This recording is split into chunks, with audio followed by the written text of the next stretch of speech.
defense is more talented on paper than any team in the country. What sort of flexibility does that depth provide your coaching staff? Well, I think the argument that they're more talented than anybody in the country boils down to how they play, because talent gets you so far, and effort and toughness are a lot of qualities that we demand here, and both sides of the ball and special teams. So we're certainly excited about the defensive players we got, and we're young at some positions on defense, and we're old at some positions on defense.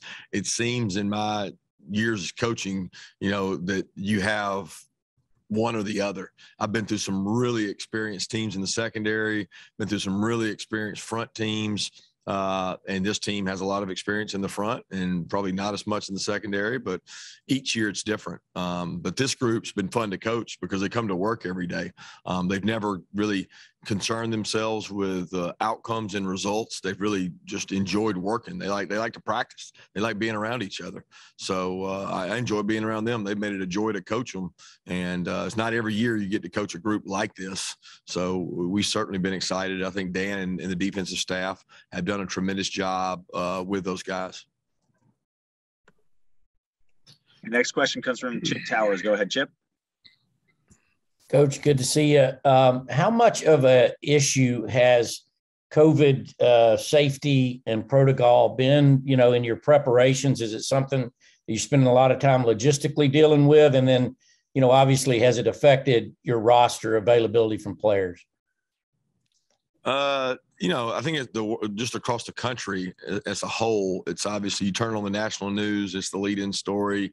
You look across the country, the impact it's had on other games, whether that be NBA, NFL, the bowl games that it's impacted, certainly had an impact across the country. Ron Corson and his staff have been unbelievable, just awesome. We've had protocols in place throughout the year, probably not as strict earlier in the year as it was last year with the vaccination and really the low numbers and issues. As Ron saw things starting to spike, we increased our sensitivity to that. He's done a tremendous job of that over really prior to the SEC championship. We increased a lot of things around our building and our awareness of our players and understanding what's going on. He's had 4 different times. He's offered guys opportunities to get booster shots, and some of our guys have, some of them haven't, but they've really adhered to the policies we've asked them to and been able to steer clear for the most part. We had a little bout last couple weeks that we lost some guys and gotten most of those guys back. And really that's the biggest thing is being at full strength when you have to be. And that's where we're aiming towards.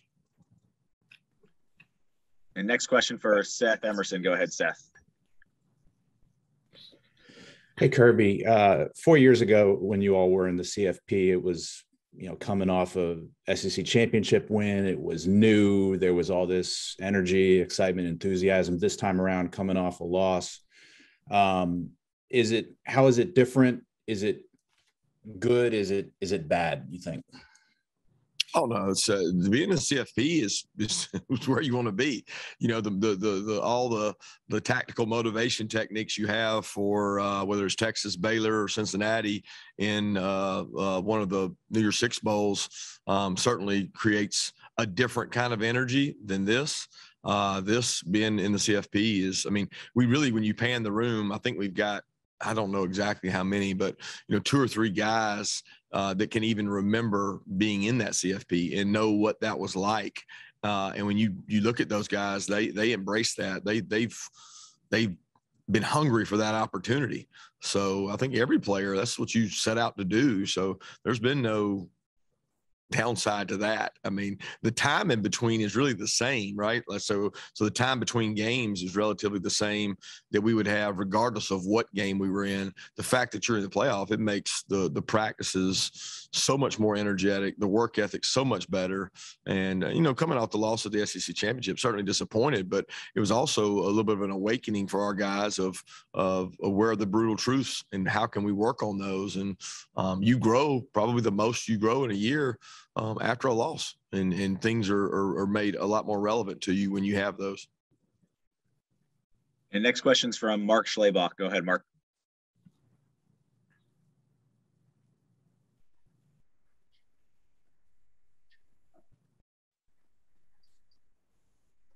You there, Mark? Mark, you may have went out there. I didn't hear you. When did you realize Bowers was different than the typical freshman?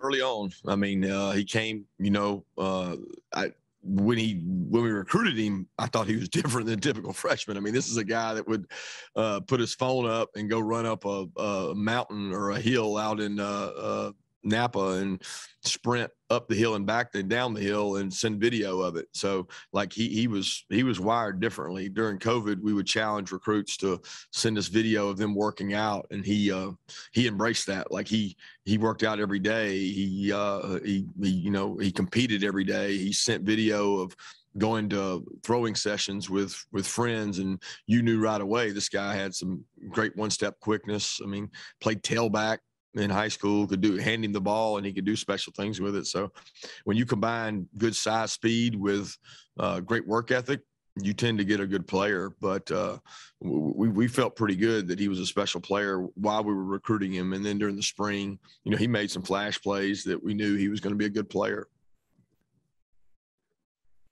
Okay, next question from Mike Griffith. Go ahead, Mike.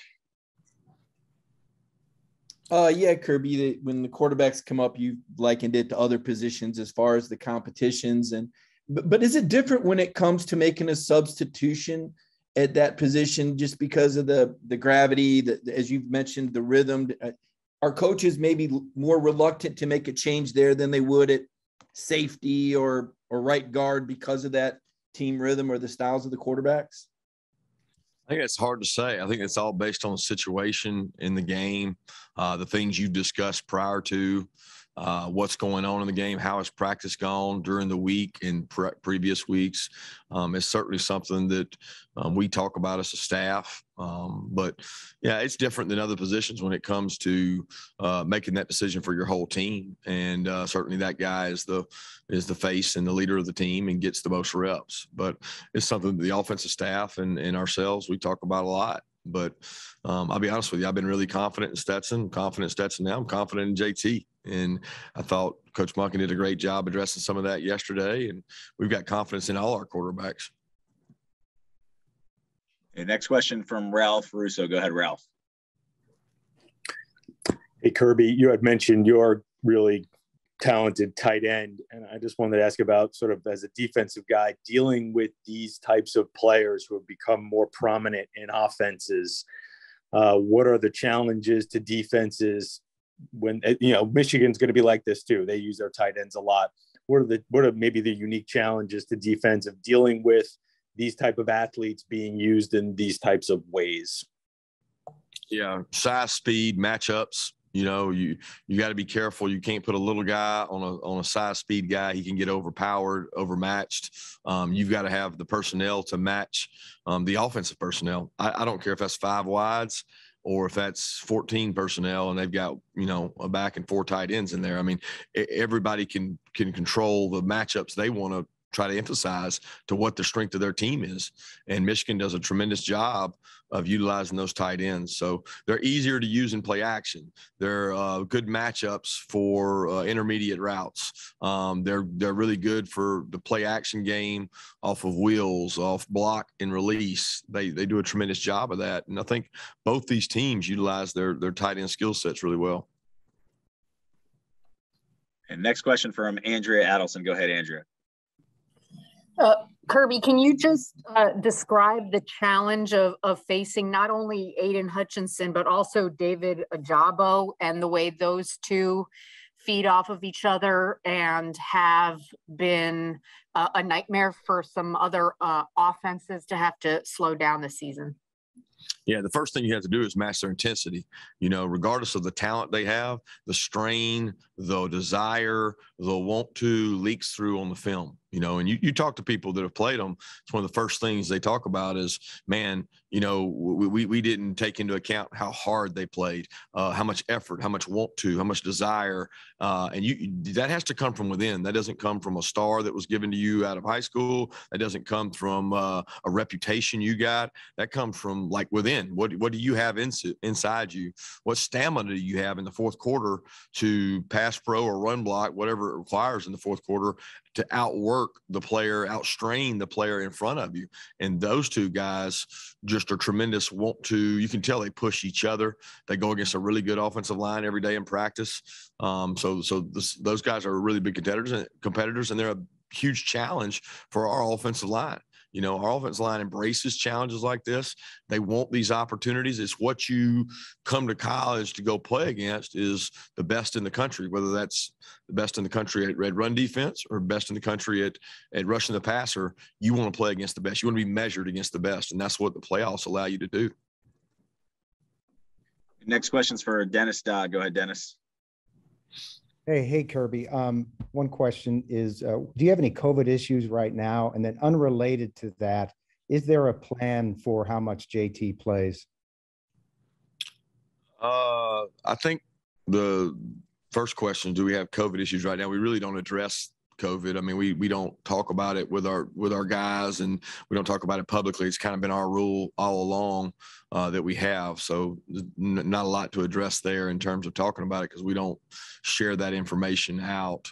And again, in terms of quarterback, you know, Stetson's our starting quarterback. So again, the JT situation will be a matter of, you know, is the situation right? And also, is he healthy enough? Okay, next question for Mark Weiser. Go ahead, Mark.